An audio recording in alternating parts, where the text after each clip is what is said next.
the thing that I remind a lot of people, or give the perspective of a lot of people who at least are sitting at what I perceive to be my peer class status, is that a lot of us have more fat to give in our lives than we realize. I actually do have enough. And when I don't have enough, I have community. And so I think some of this, I think particularly as a man, it was just like, how do I extend myself out on the limb of vulnerability and know that even when the branch breaks, because branches do break from time to time, something and someone's going to catch you.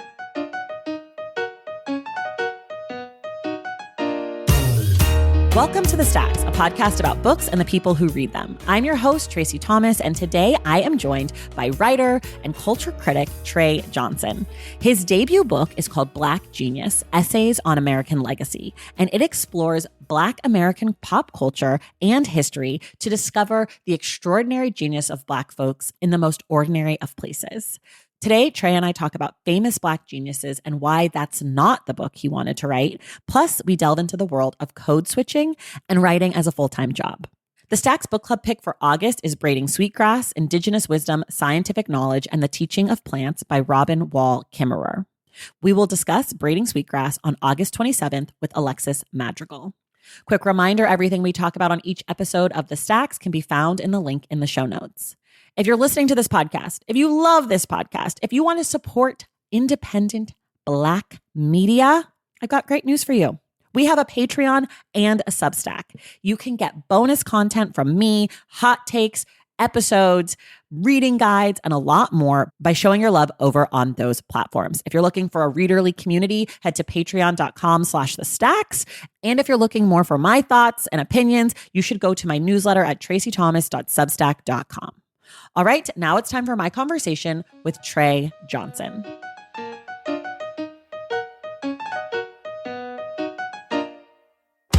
All right, everybody. I'm very excited today. We get to talk about genius and geniuses with the official Black Genius correspondent to The Stacks. That's a brand new title, but we're going to go with it. I'm joined by Trey Johnson, who is the author of a brand new book called Black Genius: Essays on an American Legacy. Trey, welcome to The Stacks. Thank you, Tracy. I'm so excited. I've been a long time listener, big time fan. This is so cool. That always works on me. Anyone telling me they listen to the show or is a fan, every time someone says it, I'm always like, whoa, wow, you've got so much time on your hands to spend time with me, but I appreciate it. It's time well spent, trust me. I appreciate it. I really do. But let's talk more about you. We'll start here. We always start here. 30 seconds or so. Can you tell us about Black Genius?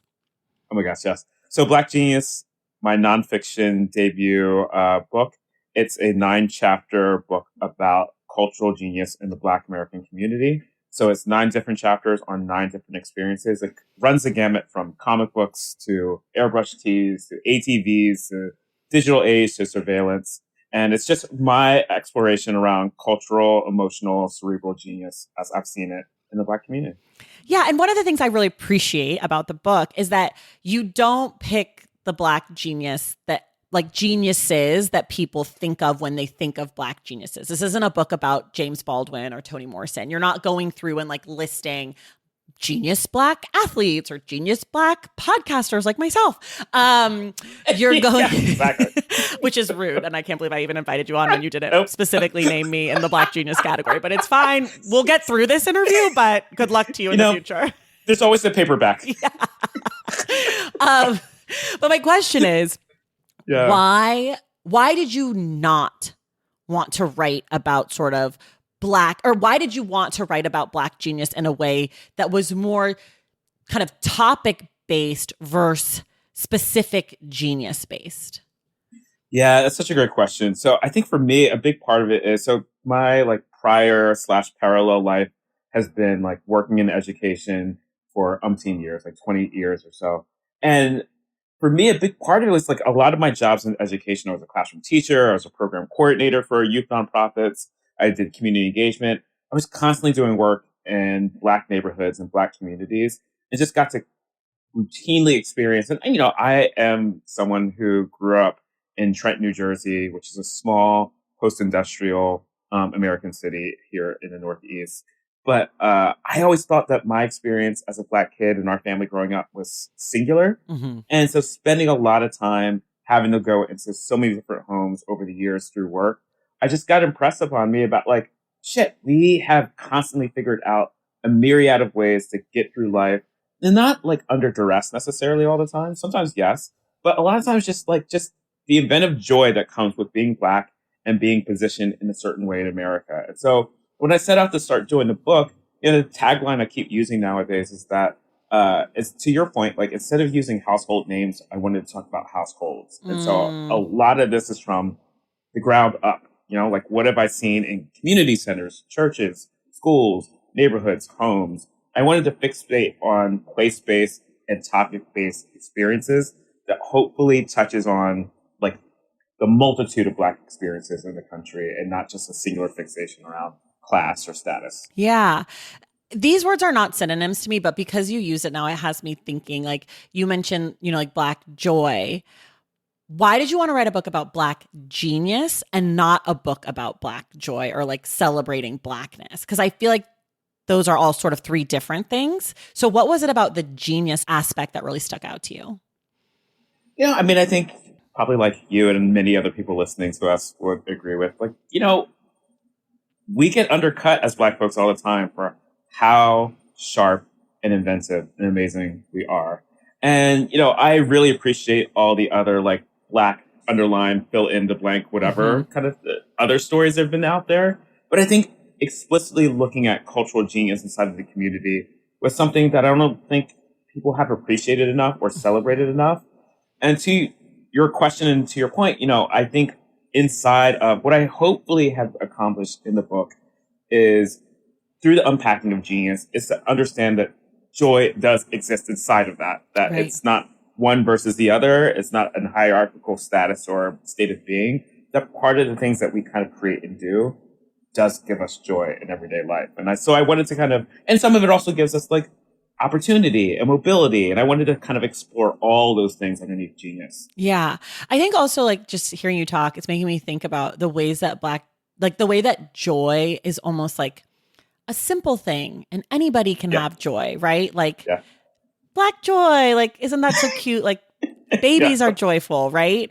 Like people who don't have any, it even extends to some of the like really ableist depictions of people with like mental disability where it's like, oh, but they're so happy. They're so simple. That's right. And I feel like genius demands a sort of respect in a way that some of the other words that are more like quote unquote accepted about Black people does not require. 100% agree. And I think what you're saying is bringing up for me is like this idea that like, I think one of the big things about the title that I think works and the orientation of the book that works is that, you get a word genius and you get an automatic kind of depiction or fixation around what you must be kind of gesturing towards. And again, to your point, having read the book, like this isn't about exploring or unpacking the very well valued and celebrated like kind of like cultural talented tent of Black American pop culture or history. That's been done 20 times over. And there's glimpses of those types of folks here and there inside the book. But again, I just think that I think the hard thing that I wanted to do is just like expand our notion of appreciation, because I think what could be turned against us in a lot of ways is that fixation on like the celebrityness of Black genius can kind of make people seem like outliers to the Black American experience. And I don't think that's true. I know that's not true. Right. That's why I did this book. Right. And like, oh my God, this is making me think of so many things. But I feel like there's also this underlying racism where it's like any white person could become the next Steve Jobs, right? Like, it's like that, like white genius is just like sleeping in your parents' garage or like hidden. Like, it's like if you had, I mean, this is going to sound horrible. I think, I don't know, maybe not, but there's this version of a movie where a person who's experiencing homelessness, who's white, picks up a pen and like draws this thing and becomes Picasso. And while there are examples of that story, there's that movie with Jamie Foxx where he's like plays an instrument or something. He's like blind and homeless and whatever. Yes. It's just like in real life, that benefit of the doubt is not extended to Black people experiencing homelessness or otherwise, but just like that Black, like I think what this book does is reminds people, and I want to get to audience in a second, about or reminds people that Black genius exists, but also like could be lurking anywhere, like in a threatening, awesome way. Yeah. So I don't know. I appreciate that sort of undertone of like, obviously we have these geniuses, but also we have so many geniuses you can't even see. I think in the section about education, you talk about all of these Black kids that you've met, or at least some, who are like savants of internet culture or like internet technology, who can flip a TikTok or a Vine or whatever, like they can do. And you're just like, if education encompassed this, this would be an honor roll, you know, what do they call it? I can't think of the word. Kids who are like special, get gifted and talented or whatever.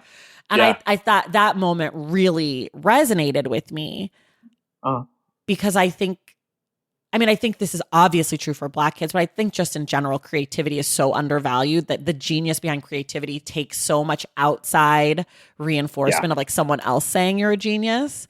That's right. That adds a layer to the whole thing. This is not a question. This is just thought. It's just expounding. If I can like throw something in there too around one of the things I try, and you should tell me if this actually is accomplished in the book, but like, you know, a big thing that I wanted to do is like pop cultural wise and historically, so much of Black genius has been validated by this like kind of undercurrent notion that thank God a white person recognized this thing. Yes.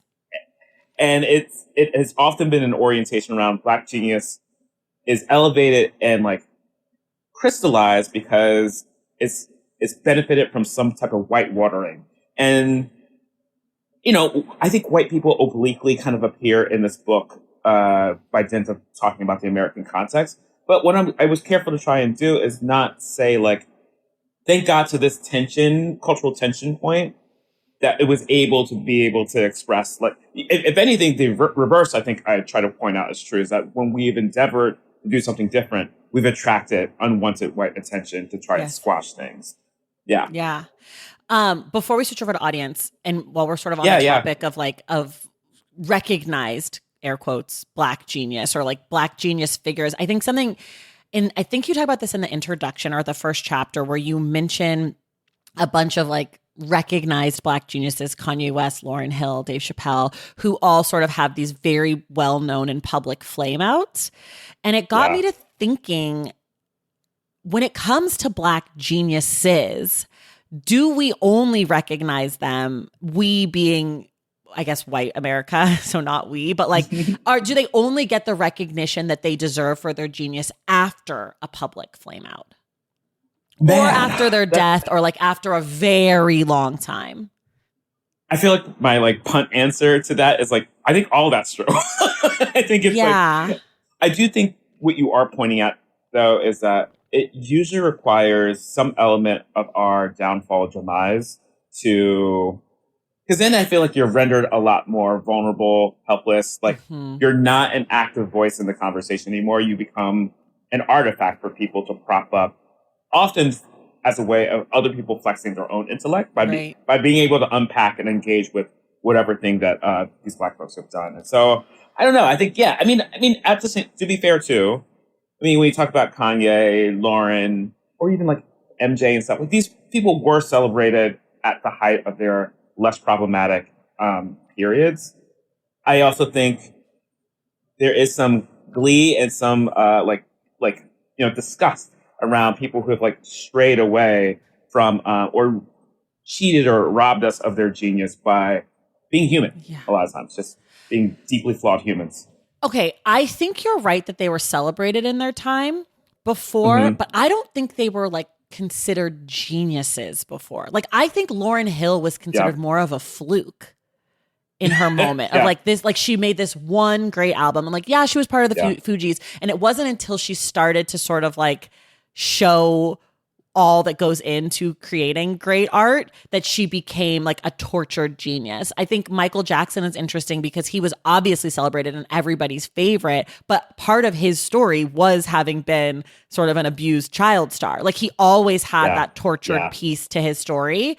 And similarly with Kanye, like I think Kanye really explodes when he becomes sort of a toxic cultural figure, or at least when he starts to have controversy. We love him, right? Like people come to him, they listen to him, but Kanye becoming like, he used to be Kanye West. Now he's Kanye, you know, like, and that comes to me after at least some of the ick starts to show up.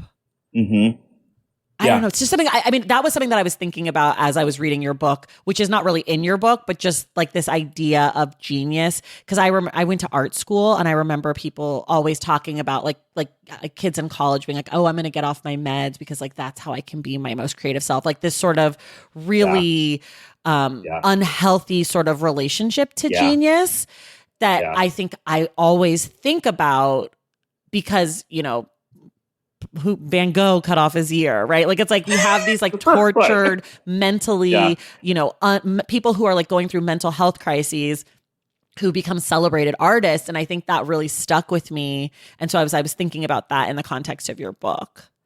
Yeah. I was saying this my book launch was last week and it was, July 29th. And so, we had a big book launch downtown here. I live in Philly. It's at Barnes and Noble, and there's a packed room of people. And I was saying there that it's like, you know, books are just such a long fucking process that like I had no interest. I am in awe of Black writers who can spend years working on a long form project that is delving in Black pain in the community. I just couldn't do that. I could not do that. I just like this shit is so long. It's already so disruptive to life. It takes a lot out of you. The last thing I wanted to do additively to that is like talk about the toxic elements of Black cultural life or Black genius. Okay. How is it disruptive to life? Oh my God. How much time do we have? Plenty. You know, I mean, my agent, Sabrina, she's amazing. WME, she's often like kind of telling me like, she's like, don't tell people all the sauce behind like the book process, whatever. But I think it's really important for people to understand and appreciate like what it takes to create art. And literally, that's why people are here at this podcast. It might not be what you do on like NPR or whatever. I don't know. But like, this is a podcast about books, people who read them, people who write them, people who love them. So like, we do want to know. Sabrina, this is the exact place to send your authors to vent. Thank you. Fully validated now. Sabrina's great. Don't get me wrong. We love Sabrina. One of my favorite. Shout out. Yeah, she's one of my favorite humans. But to the point of disruption, you know, I was like so I started working on the book spring 2021 and I wrapped it up basically. I think we put the final copy edit, bow and tie on it, probably December 2024. And so, during that time though, like, you know, I grew up poor in Trent, New Jersey, single mom home, me and my mom and my younger sister, pretty hard scrabble, but like decent life. But you know, by the time I got the book deal, I was an executive, basically. I was a VP doing equity work for this nonprofit called Catalyst Ed that's focused on supporting public sector work. And when I got my book deal, which I was fortunate, I got a substantial sized book deal. I was not convinced that I could leave work and focus on writing. One, it felt too whimsical and irresponsible. Two, like, you know, I think when you grow up the way I have and some of the other people have, you are constantly waiting for the other financial shoe to drop. Yes. So I'm like, there's no way that I can let go of one thing in particular to essentially choose myself and to choose this thing that I want to do. And so, you know, for the first 2 years, probably, I was working full time and then probably like morning, nights, weekends, working on the book. So I was like, you know, and I'm a remote worker. I was like on my computer around the fucking clock. And yeah, and it was just, you know, it's hard to have, it's hard to be anything but a ghost in your own life Mm-hmm. and in other people's lives around you Mm-hmm. when you're scared to go all in on yourself or a book in the way that I could have and wanted to. So there was that. There was just the pain of like, I had like such bags and dark circles under my eyes. I had so much stress. I often say that it was such a weird double-edged sword to work on a book called Black Genius because everyone loved the title, but also at the same time, I felt such a burden Mm-hmm. around getting a significant book deal and working on a title called Black Genius. Like you always still get this thing like, fuck, if I mess this up, I mess this up for us. Yeah. And it was very hard to let go of. And Yeah. so I think a lot of that like just factored into just how I doggedly approach working on the book. And then on top of that too, it's all the typical things you see. I think Tony K. Bambara talked about this, about like when you're indulging in the craft of your work, you do all the things that you don't intend to do. You miss birthdays, you miss holidays, you cancel and you reschedule 20 times over with everyone around you. You are gone for extended periods of time that make sense to you, that don't make sense to other people. And so, I am somebody who has largely had 10 toes down in a conventional 9 to 5 world. As soon as I started, tweaking and disrupting that, I started kind of moving to the outside of that experience, which meant I was moving to the outside of a lot of the community around me because people weren't living and moving like the way I was. And so there's a lot of that.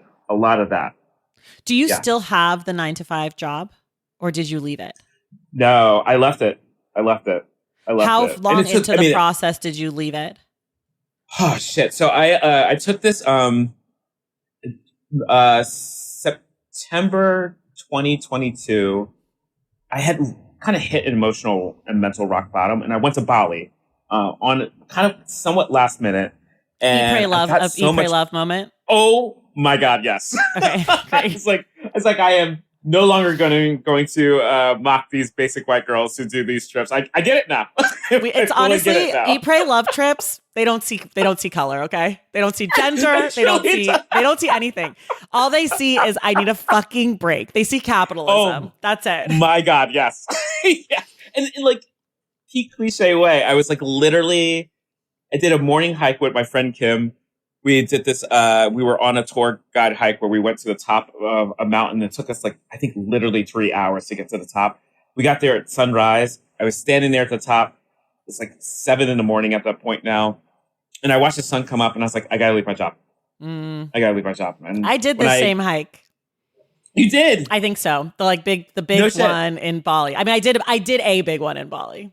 It probably is the same one. And I am not a religious person, but I'm like, I get so much about so many things being so much bigger than me. Mm-hmm. And I think it's that kind of frame that just gave me a perspective like life in the universe is so big. The smallest, biggest thing I can do is choose something that I want for my life. Mm-hmm. And so I came back down from the mountain and like when I got back to the States, I told my boss, October 2022, I told my boss, I gotta step away.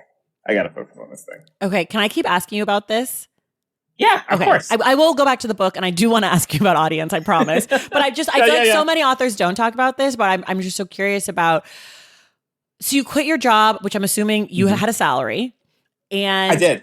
Now, how do you put together a living, and how does that change how you write or like how you think about writing? Because before you had the stress of having to write and also having to have a job. But now you sort of flip the stress, which is that your writing has to become your job, which makes it a lot less, I would imagine, at least it changes your relationship to it. So I'm curious how you then make ends meet if you're used to having a salary and all of a sudden you don't. And then also how that changed your relationship to writing. If it did. My God. It did in all the right ways. So I make my living now a couple of ways. I've done some like gig facilitation work. There's this amazing group called Bahara where I've been a moderator doing race-based like affinity type of seminar work. So I've been doing that. I still get hit up for, I've been so lucky, like Black Star Film Festival. They have, they're an organization here in Philadelphia who has a cultural journal called Scene. I've written for Scene a couple of times. I've written for a couple of other outlets. Like, you kind of patchwork, you save money, you cut back on some things. The thing that I remind a lot of people, or give the perspective of a lot of people who at least are sitting at what I perceive to be my peer class status, is that a lot of us have more fat to give in our lives than we realize.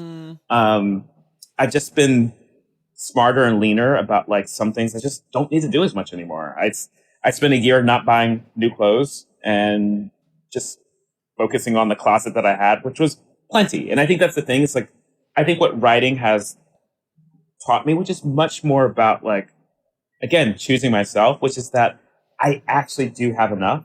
And when I don't have enough, I have community. And when I have community around me, community can literally and figuratively be me in so many types of ways. And so I think there was that. There was just some of this, I think, particularly as a man, it was just like, how do I extend myself out on the limb of vulnerability and know that even when the branch breaks, because branches do break from time to time, something and someone's going to catch you. Yeah. They will. I feel like I'm not ready to go back to the book, but I will be in a moment. But I do feel like some of that is like the thesis of the book in its own way of like that Black people through our everyday lives and experiences have found ways to build trees and branches that can weather any storm, and that to do that is inherently genius. Like to have figured out the like mechanics of how to build communities through the good like through a heavy fruit bearing season or you know, a hurricane, like that the tree will remain and that there's like room enough. It's not the best analogy, but I do feel like it you know, you're vibing, you're going. But yes, like I do feel like that is ultimately what this book is about. Yeah, I'm so glad you said that, because I mean, I found myself eventually, you know, the book set out in one direction, and then I think life kept informing the direction. And I don't think I even consciously knew that that's what I was crafting as I crafted the book. And, you know, I've been saying to people, like, I think two things are true about the book. One is that it builds towards that case, making that case towards the end. I also think it is true that is a book that you could, if you chose to do so, I'm not this type of reader, but if you chose to read it in a non-linear fashion, you'd be okay. I'm not that kind of reader either, and I don't understand how those people exist. I'm just like, it's presented to you in an order. You're just going to go. And like whenever a book says, like, you could read this in any order, I'm like, okay, I could, but like, why would I do that? Didn't you write a book in an order? Aren't you in charge? Like, tell me what to do. What the fuck? Fully agree. It's so funny. I just got done my editor, LaShonda at Dutton. She's amazing. I loved working with her. She was just asking me about new music and a playlist, and so I've been curating playlists for her the last couple of days. And one of the things that, to the point around this like book stuff, you know, one of the things that I always tell people when I send them a playlist is like, hey, look, like, I want you to listen to this in the order that I put it in. Oh, you're that person. I will listen to a playlist on shuffle, but generally, I only listen to playlists that I make that are vibes based, not narrative based. If that makes sense. I used to teach fitness when I used to teach spin, and that's it. Yeah, and those playlists I do not listen to on shuffle, because I am building a narrative, which is like an insane thing to say about a spin class. But like it's like there's a hill. We can't just go up the hill and then be flat. Like I've got a plan. I want you to do this. I want to get to this section. I want to have a vibe right here. Then I want to build to the end, and I want to go out on a bang. That's not a shuffle playlist. But I like if I'm on Spotify and it's like 2000s barbecue, that's a shuffle, because I know that's just a bunch of songs I've listened to that you're putting together. 100%. Like their theme playlist. Yeah. That's a vibe-based playlist. But if you're like going through and like making a playlist, I do think you should listen to that in order. I do too. The only thing I'll do out of order is like a serialized television comedy. So like I'll watch random episodes of The Office, but I did watch The Office in order the first time. Now I'll go back and goof off. Yes. But I wouldn't watch a show for the first time out of order. No, of course not. Right. Exactly. It's crazy behavior. And I know there are Yeah. people listening who are like, I totally read books out of order. And you know what I'm telling you? It's crazy behavior, babe. You're nuts. Yeah, you're a Not monster. to be trusted. Yeah. You're probably a Pisces and it's scary. Okay. We don't feel safe. I love that. What is your sign since we're here? I knew you were going to ask me that. I'm Aquarius. Oh, okay. That's my moon and my rising. Love it. I love this for us. Okay. Me too. We're going to take a break and then I'm going to ask the question Okay. everyone's been waiting for. Valentine's Day is upon us and I've got love on the brain. Love for books. Duh. Of course. Hello. Did you forget what podcast you're listening to? I love bringing you all great reads, exclusive author interviews, and behind the scenes book gossip. But I can only do that with your support over on Patreon and Substack. Our Stacks Patreon community, also known as the Stacks Pack, is where you can go for book club meetups, a private, very active Discord, and a year-long mega reading challenge to help you achieve all your reading goals. Plus, you also get that monthly bonus episode. Now, over on the Substack, you can subscribe to my newsletter, Unstacked, where I keep the book conversations going. I also give you a healthy dose of sports and pop culture, definitely some hot takes happening over there. And again, that bonus episode. If you don't have a few dollars to spare, don't worry. There are free options on the Substack and the Patreon to get you a little extra Stacks magic. Making this podcast is a total team effort, and by supporting my Patreon and my Substack, you allow me to support my amazing team that makes the show possible every single week. So if you or your friends are looking to meet other book lovers and support this indie podcast, come hang out with me on Patreon, Substack, or both. I would love to have you. And since we're talking about love, you can gift subscriptions to the Patreon and the Substack for that special reader in your life. For the Stacks Pack, head to patreon.com/thestacks. And for the newsletter, head to tracythomas.substack.com. And also, there are links to both in the show notes. Okay, see you in the Stacks. We are back. The question everyone's been waiting for, but only because I started talking about this 25 minutes ago, is who is your audience? How were you thinking about audience? And how has that shifted, if at all, since the book has been in the world and you started to hear from readers?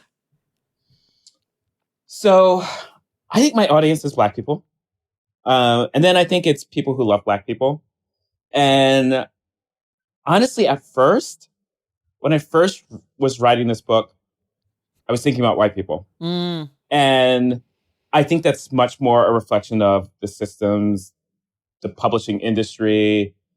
This also, like, I feel like in this weird way for me, and probably I'm assuming I'm not alone in this, is that sometimes the invisible gaze that you're most aware of, particularly if it feels like it's going to be punitive, is a white gaze.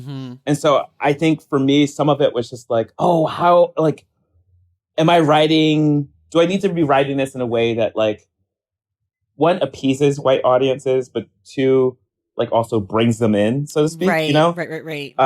Not turning them off. You know, you start, at least for me, because I'd never done a book before, I started thinking more expansively about, like, oh my God, I don't want to turn off book clubs. I don't want to turn off right. the urban white lady who walks into Barnes and Noble and snatches this book off the shelf. You know, and they were just stupid narratives to hold in my head. They were absolutely stupid narratives to hold in my head because they were actually all these emotional detours to not write the book that I wanted to write.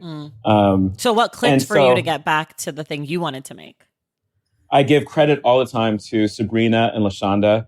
Again, Sabrina, my agent, LaShonda, my editor. I turned my first manuscript for Black Genius. I turned in, I think, full manuscript I turned in like around February 2023. And it was 450 some odd pages. Oh, yeah. You wouldn't have been on this podcast with that, let me tell you. I don't think I would have been on Dutton's advanced payroll either if I kept moving forward with that. But, you know, it was from such a place of insecurity and so much fear. And so they wrote, you know, LaShonda took the lead first. And she was just like, look, you don't need all this. We got into collaboration with you because we want your voice and your thought and your story around how you, Trey Johnson, are exploring genius. And so that was the big editorial thematic shift, was that much to my discomfort, LaShonda was like, you and your story needs to be a through line through these chapters. You need to be the guide that takes people through each one of these otherwise abstract, somewhat disparate experiences. And so that was the big shift. And when I started making that shift, the way I kind of made it smaller for myself is I just started thinking about all my friends. Like, that's who I was writing to. I was writing to a love letter of appreciation to my family and my friends, who play a big part in not just the background of this book, but inside the pages of the book too. I love that. Did you always have the title? Always, the title came before everything else. It did. What was the first seed of this book then? Like, you had a title, but you had to have a title for a book. So what did you think that the thing was going to be? Or is this what you thought it was going to be?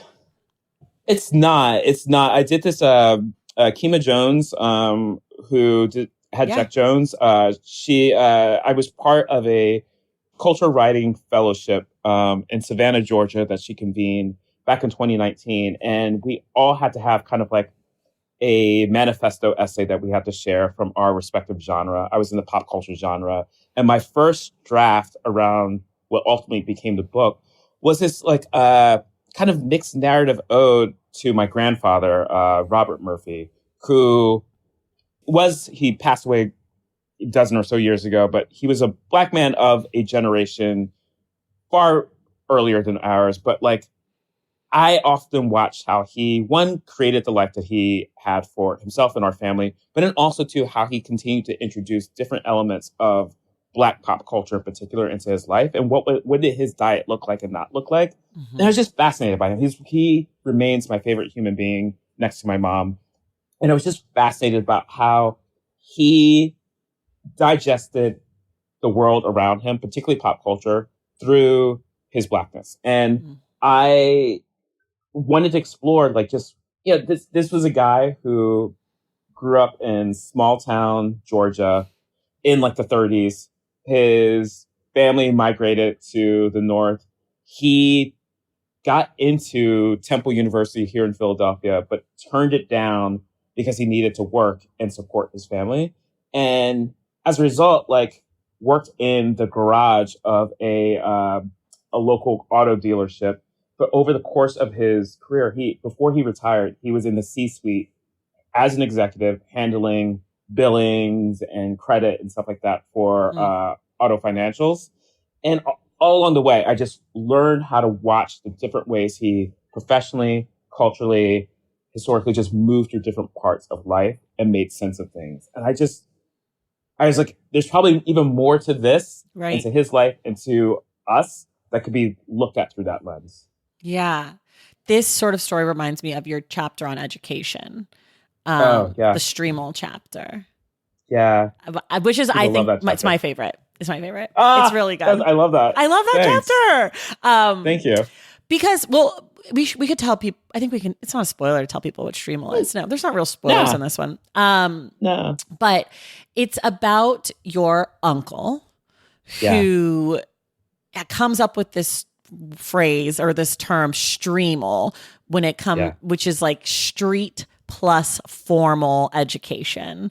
And I just was really captivated by him. But also what I liked about the chapter is that you brought in your own experiences in education and sort of the official education expert Trey, right? Like, it's like you carry like an authority about the education system because of, like, you were at TFA, Teach for America, for people who don't know what that is. I almost took a job at TFA before I started this podcast.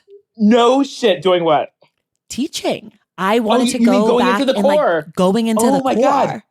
And then I was like, I don't want to do it. I went to I got in, and then I went to one of the trainings. Institute. And I was like, I hate it. And I was like, I just really want to talk about books. Maybe I should start a book podcast. Literally these things were happening concurrently, or right about concurrently. Anyways, that's a different podcast. Amazing. But in this chapter, you're talking about like your relationship to education as a person who is working as an education provider on the provider side. And then you're talking about your uncle and his experiences in education and sort of, you know, being this like extremely street smart guy who also could pivot easily into formal education systems, but without code switching, which I thought was really interesting. That Streamel is not a substitute for code switching. It's its own unique thing, which is like holding on to the street and the formal in one. That's sort of how I understood it. Did I do that okay? I think, that's perfect. That's perfect. Yeah. I would say, you know, LaShawn and I went back and forth on trying to like distill Streamel for people, and you did a beautiful job of it. And the way I talked about it is like, it is the thing that I think all of us strive to do as Black and other type of marginalized people, which is ultimately just be wholly integrated, right? Like the thing around code switch, which I think has remained entrenched as a popular method to navigate the world, is that code switching implicitly requires you to trade off aspects of yourself in order to appease an outside audience. And I think Streamel is very comfortably disavows that. It says, no, I am going to showcase you the full integrity of my body and my personality and my intellect by not trading off these components to essentially make you feel better or make you understand me better on your terms. And I think that was the beautiful thing about it. And my uncle, who doesn't live too far from here in Philly, he remains one of the most fascinating people to me to this day. He's so fucking smart. And again, he presents it in a way that like would rankle people sometimes. Right. Is he the son of your grandfather? Or the grandfather I mentioned before. He's the other side. He's on my dad's side of the family. Got it. I shouldn't have said is he the son of your grandfather, because obviously he is a son of one of your grandfathers. I just wasn't sure if they were connected. No, it's all good. I feel like code switching is also really interesting to me because it has an inherently negative sort of undertone to it. And as a person who obviously has code switched a lot in my life, I also feel like I don't think of it as an inherently bad thing. I think of it as a cousin to Streamel in a lot of ways, of like you understand the situation and so you do what needs to be done. But I understand also the idea of like making oneself smaller or different to like fit in or to be seen or heard is like not great. And then I think about like, I guess like the only people who don't really do it are like straight cis white men who are wealthy, but like I think they do it too. Like I just feel like I think so too. Not as much and not in maybe as obvious ways, but I do feel like either they do it or they totally flame out in social situations, right? They like go sit in the corner if it's like a group of women, or like they like don't, or they like try to like be really cool. Like it's like they can't. There's no equilibrium for them if they're unable to do it. So I don't know. I think of it as like a skill to me, but maybe that's more like the fully realized version of code switching is like to be Streamel, right? It's like if you're like on like if you can really not fully code switch and like lean into the two parts of yourself, you've reached like Streamel enlightenment or something. It's the Bali Mountain. It's the sunrise of. That's right. Yeah. The only thing I would say, I mean, that's what was so great about working on that chapter is that, so for people who haven't read it yet, I essentially make that chapter 3 different characters. It's my Uncle Alan, it's my friend Jamil, and then ultimately, in some respects, it's myself. And I actually I think what really helped me about delving into those two, into Alan Jamil's stories, is that it really helped me understand the limitation of sustained code switching at a high altitude, and kind of as a result, I kind of put myself in, people will read. What I don't want to spoil is a story about how I come to realize it for myself. Yeah. But I think I was hoping to do over the course of that chapter is like, look at how these two gentlemen did Streamel contextual to their lives, and look at the cost that it did for me to ignore it. Yeah. And to maintain, I think to your earlier points around like the Kanyes and the Laurens and stuff like that, I would argue that some of the fracturing that happened to them is around the sustained code switch, like this idea that you Yeah. have to appease these other systems to the expense of your true self. Yeah. And what happens? Something breaks. And I think that is especially damaging for people who consider themselves to be creative. Yeah. Like, I think code Yeah. switching is particularly harmful to people who rely on, I mean, everybody's creative, but some people don't consider themselves creative or like don't lean Right. into that in that way. I would argue Yeah. that you should, but you know, don't Yeah. listen to me. I'm a creative. What the fuck do I know?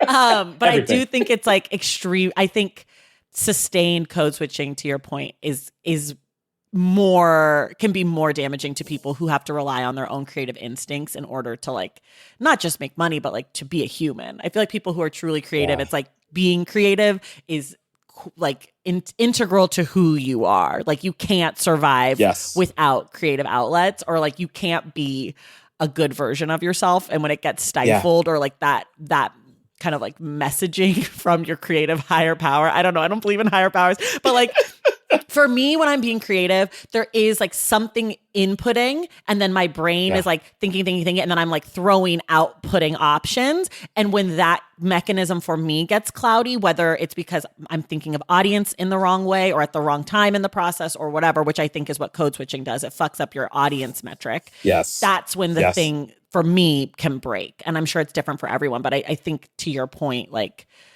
I can understand how a person like Lauryn Hill, or like a person who's extremely creative and creating on such a high level, if they start to worry about that code switching element, could just fuck up the whole thing. You just lose sense of yourself. Yeah. You know, like I think in a less drastic way, like I think so. I have friends who come to me nowadays about like writing or wanting to be writers. And they're often people who are steeped in their 9-to-5 work. And you can see and these tend to be Black and brown people. You can see that they're so enmeshed in the thing. Mm-hmm. They don't know how to talk away from the jargon and the stilted voice of like LinkedIn post sounding, you know, like that's totally. And that's the problem with code switching, is that at a sustained level. And when you feel like you've been incentivized to operate this way, I think you lose the bead on like, what the fuck do I actually sound? Who am I? Right. You don't trust yourself. Yeah. Like you don't trust the instinct. And again, I think that instinct is the thing that makes a creative person go. Like only you can have your own instinct, and like only you can trust that your ideas are good or bad or worthy of time or whatever. That's right. And like if something's getting in the way of that mechanism, it can be really damaging. What's not in the book that you wish was or could have been? Oh my gosh. There's somebody asked me this the other day. There's so many things. So my friend Crystal Brandt, who is an old college friend, she's a professor at St. Mary's College in Maryland. She gave me this book, this little hymnal book that I actually make reference to in the book, in Black Genius proper. But I had this longer thing about how she gave me this book that is a minstrel hymn book that was created by a white female composer back in the early 20th century.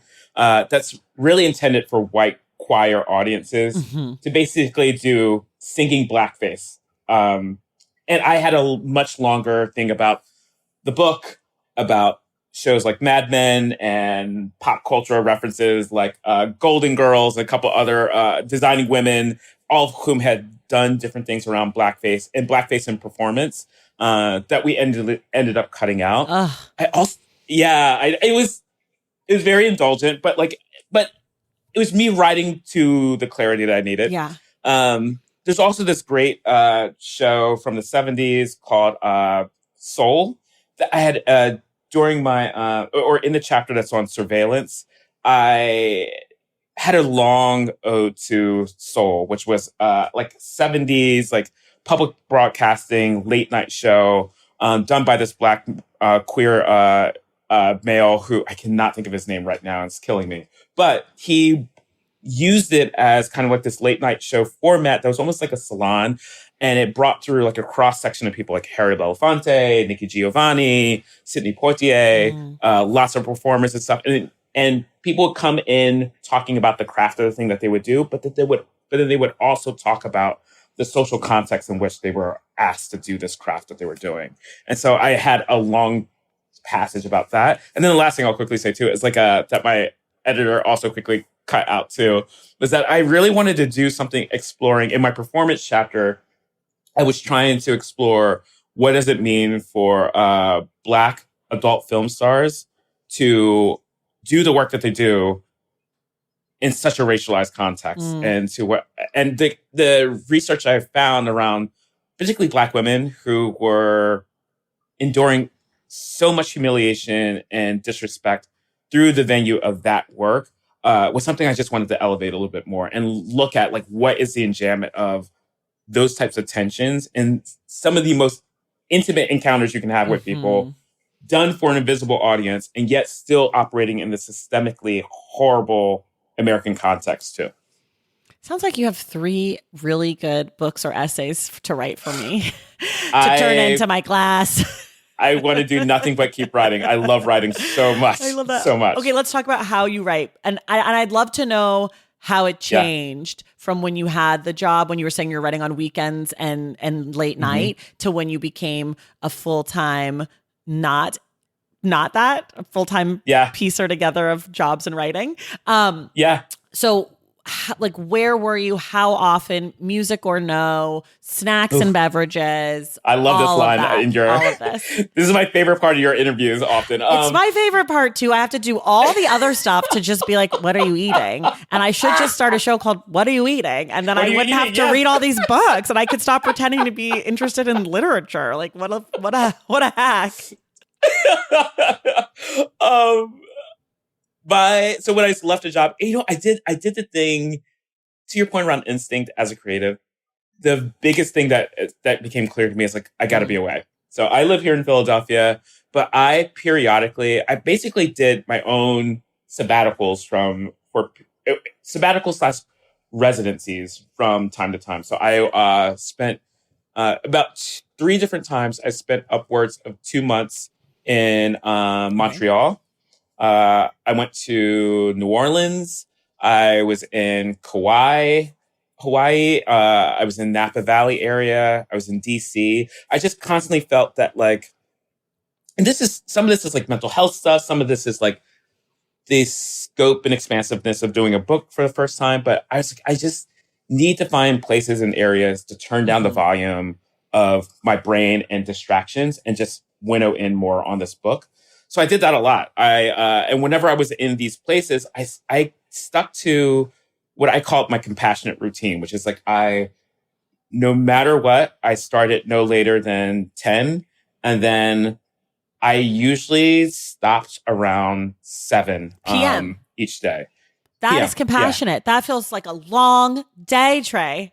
Holy shit. Well, I want to be clear too. That includes snacking and eating. That includes naps. And also, like many writers will tell you, like, sometimes my most productive day was thinking about the book often. And so that's not 10 to 7 at the computer. No, but it is the thing of my nuanced answer is, like, it is the 10 to 7 of what it means to be a writer. Sure. Which is Yeah. Totally. I just was thinking you were, like, sitting down at 10 a.m. No, and, like, writing all day and maybe stopping for lunch. No. It was like 10 to 7, focus on the book. Yep. Focus on the thing. Right. And then the other time was, like, focus on whatever you wanted. Mm-hmm. Got it. Mm-hmm. Yeah. Okay, that makes sense. Yeah. And what were you eating? I was so nervous about this strand of your question. This line of questioning has gotten really toxic. I always tell people I don't ask gotcha questions, but honestly, this is the gotcha question. What were you eating? We need to know. And drinking. And drinking. So one thing I did, I like limited like my alcohol consumption in general when I was in the most heaviest parts of the book. Like, I just did not want to have that dynamic with me in writing. And then 2, I would say, like, my biggest snacks, I love peanut M&Ms. Okay. I would eat those a lot. I love cashews. I would eat that a lot. I know. Peanut M&M, you got me. I'm allergic to tree nuts, so peanuts I can have. Peanut butter I can have. But once people start talking about nuts, I'm just like, ugh, sorry for me. Can't indulge. Sorry for you. It's right. And then, like, every once in a while, like, I'm a big sucker for a warm chocolate chip cookie. And so, especially on the days where I felt like I hit a particular milestone, that's how I treated A myself. reward, a cookie reward. Yeah, I love this. that's right. I love a cookie That's reward. right. Old teacher of me. When you were still at the job, were there rituals that you did to transition from I'm at the job all day to late night writing? Or like, how did that look? Yeah, I regardless of what vocation I have going on in life, my big thing is that I don't do anything on the computer until I've taken a walk in the morning. And then like I try not to do any screen stuff first thing in the morning. And then to that job writing transition, same thing. I often found like the best way to reset myself was to step away, go for a walk. No, I would not listen to podcasts. I would not listen to music. I do listen to music a lot when I was working on the book. I'm a big music fiend in general, but those periods of just like quiet and just resetting my brain through walks was my biggest thing. I love that. We're at the very end, so I just have to ask you a few more quick questions. One is that what's the word you can never spell correctly on the first try? Ambiguous. Ooh, good one. Hard. Okay. For people who love Black Genius, what are some other books you might recommend that are in conversation with Black Genius? Ooh, good question. I would say Kiese's Heavy. Sure. And his essay collection. Oh my God. And his essay. I mean, yeah. He as a living being, I like to think it's like conversation with aspects of this. It's a good question. I'm trying to think of what I love this book, Black Women Writers at Work. Black Women Writers at Work. Yeah. I love that book. Yeah. I think it's seminal. I think everyone should be reading it. I would say that too, in some respects, because of the craft around writing and holding multiple identities. I can't think of what else off the top of my head right now. That's great. Okay. Last question. If you could have one person, dead or alive, read this book, who would you want it to be? Timely, emotional question for me. My dad who passed in February this year. I'm so sorry. Thank you. We had an estranged relationship, and I've talked about this in therapy, that I really was hoping this book would represent an opportunity for us to reconnect. It'd be something for us to celebrate together. So I wish he was here to read it. That's very beautiful. Okay. I don't want to cry, so let me just move off this. Okay. Okay. No easy transition, but everyone. It's okay. You can build a bridge to Trey by getting his book, Black Genius. It's out now wherever you get books. I listened to some of it on audio. It's great. It's a great audio. It's such a great time. You read it and it's fun. And yeah, so get it on audio, get it on the page, however you like. And Trey, thank you so much for being here. Tracy, thank you. I'm sure you've heard this before, but I mean, you're so humble about this, but what you're doing really is a gift to writers and readers out there. Thank you. Everyone, go get your copy of Black Genius. Trey, thank you for being part of the Stacks. And everyone else, we will see you in the Stacks.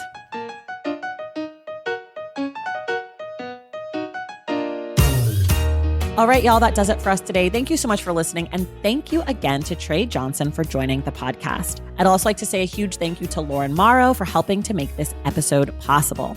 Reminder, the Stacks Book Club pick for August is Braiding Sweetgrass by Robin Wall Kimmerer, which we will discuss on Wednesday, August 27th with Alexis Madrigal. If you love the show and you want inside access to it, head to patreon.com/thestacks to join the Stacks Pack community.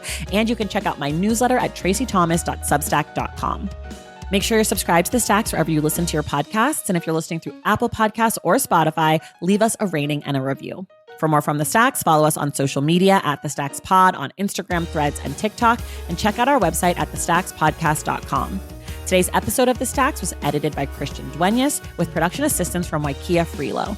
Our graphic designer is Robin McCrite, and our theme music is from Tagiragis. The Stacks was created and produced by me, Tracy Thomas.